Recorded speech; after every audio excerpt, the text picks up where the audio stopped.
Kiligyoning igpampo ng anak po ni Banal na Espiritu. Amen. Did you discover already your pearl of great price? Diskubri mo ne, kimbiye mo, itang peka mawalagang malaperlas, ayang peka mawalagang kayamanan kimbiye mo. Kingkaya katang ebanghelyo, ating manyaling perlas.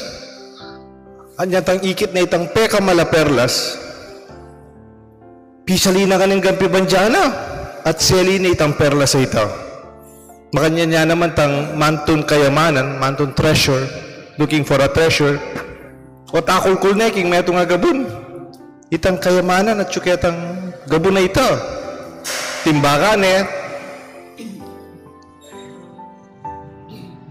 selikot na yung pasibayo, pisali na kaning kaya gana-gana kayo, at kay bat seli na itang gabun. Kapatid po tang diskubri mo yung peka maulaga kimbiya mo, when you already discovered your great prize in your life, you will find the rest as relative to the value of its importance. You will discover the central value in your life where everything revolves. Patangigit mo na naning peka maulaga kimbiya mo at inakang sentro at inakang dudurutan kimbiya mo. Mo po tang ingmeto nga tao po tang inabalu saning peka mo importante kimbiya na there is no such thing as priority. Maulagangan, maguguluyo, nabalo na anong kayang pilinan, nabalo na anong kayang iuna.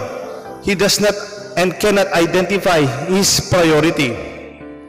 Joy, fulfillment, and contentment settles you when you discover your pearl of great price. You have a sense of completeness. You are no longer desiring the unnecessary. Nakamalungkot po, takalakaw makanyan, alakaw makanita, o lakang makanyan, kasi balo mo, ikwa mo na itang peka maulaga, kimbiya mo. No more jealousy, nakamarilya. You don't even compare yourself with others. You don't look at other people. You don't feel insecure. You don't feel jealous. Or you don't have envy. You already have the greatest treasure that you are looking for. It will be very easy for you to let go. Ala na kang kaimutan. Ala na ka sa salikot king tibanjan. Masagdi mong tabiluan. Bakit? Ikit mo na pera maulaga kimbiya mo. There are no more unnecessary attachments. Masagli mong tabiluan na mga tsukeka, uling ikit mo na. Itang peka mi importante. Then ako may itong taong adiskubri na yung peka importante kimbiya na nepo. At tebelwa na nga po yung kaya gana-gana. Yung lagyo na Ignacio. Ignacio, makwantala po. Yung pamilyada, King Loyola, at ila po sariling, may baytya po yung metong Castillo, na yung Castillo, Castle. And magabun lapot, mabandi. And he became a soldier to defend their properties. Medyo niya pong mata sa posisyon, King Obrana, bilang militar. At makwantala. But while he was defending the citadel of Pamplona against the French, Ignatius was hit by a cannonball in 1521, sustaining a bad fracture in his right leg and damaged his left. He eventually closed this first period of his life, during which his own admission, a man given the vanities of the world. Bala mo niya tang mituran niyang kanyon, yung bitis na, may turan niya po bitis, may siraya bitis, may sugat niya. Bala mo, mitok na itang minuna ng klaseng biye. Tang karanyahan, makwalta, maupaya, bilong sundalos at makwaltang pamilya. Kantaya po din tang tangawsan ng spiritual awakening. Migising yung ulaga king kaladuana. The second period of Ignatius' life, which turned toward a saintly life that is better known. After treatment, nitang Pepauluya po king Pamplona, he transported to Loyola in 1521.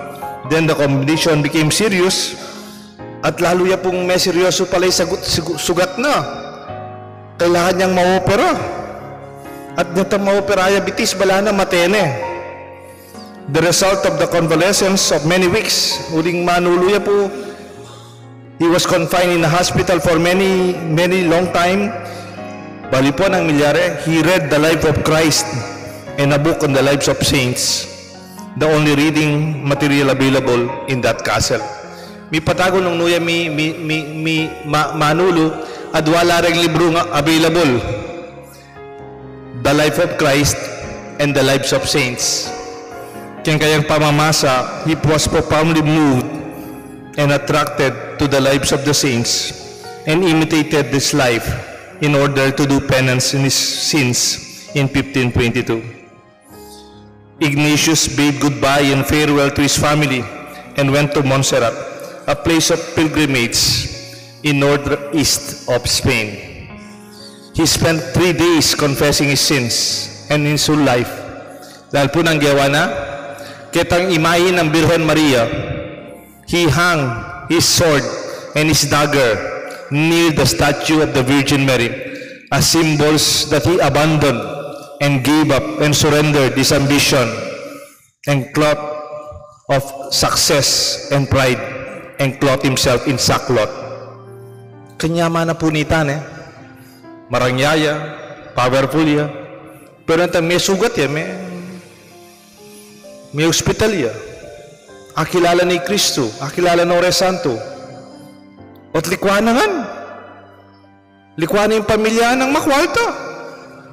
Likuan yung pakilaban na kayang gera. Sinabit na yung kayang espada. At pakilaban ni Kristo. He became a soldier for Christ.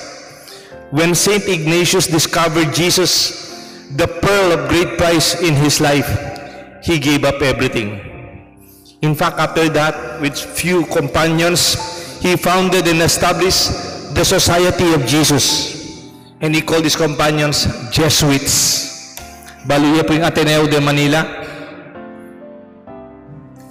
It was Saint Ignatius who established the people behind that university. And all over the world, kaya mabilugayato, mga regular eskwela, Spain, Europe, America Poceti, Tikyaneng, San Ignacio, Impeka Maulaga, Kimbiena. Likwanan nga ng kaya gana-gana, tikyan ni Kristo. Everything became not so important because he already discovered his great prize, Jesus. At ikupungkutan kaya kayo, balo yung peka maragula perlas ketiking yato, the biggest pearl in the world, mo Pilipinas ha, king mabilugay yato. Kaya kayo puti ko susulod na perlas gini, tutula po riyan. O datang iba't karang Muslim, datang seliyo po datang na, datang gawadang gini. Masanting po nung original daw. Maragul daw, mayabit kaping balugbog mga yan po. Pero bali po, antiya kadaguling peka maragula perlas, may manasulod, maputot ka batal. 34 kilos siya po. 34 kilos, kabayat na. Isabit may kayang batal mo ito. Sabit may kayang balugbog mo ito. Kabit may kayang gamat mo ito, masira yan. Bali po, no, ya po mayakit, kayang Palawan. Ating meto nga manasan, ikit na yung perlas, ating giyawa na, sa likot na kayang lalab ng katri, giyawa na yung lucky charm, pampaswerte.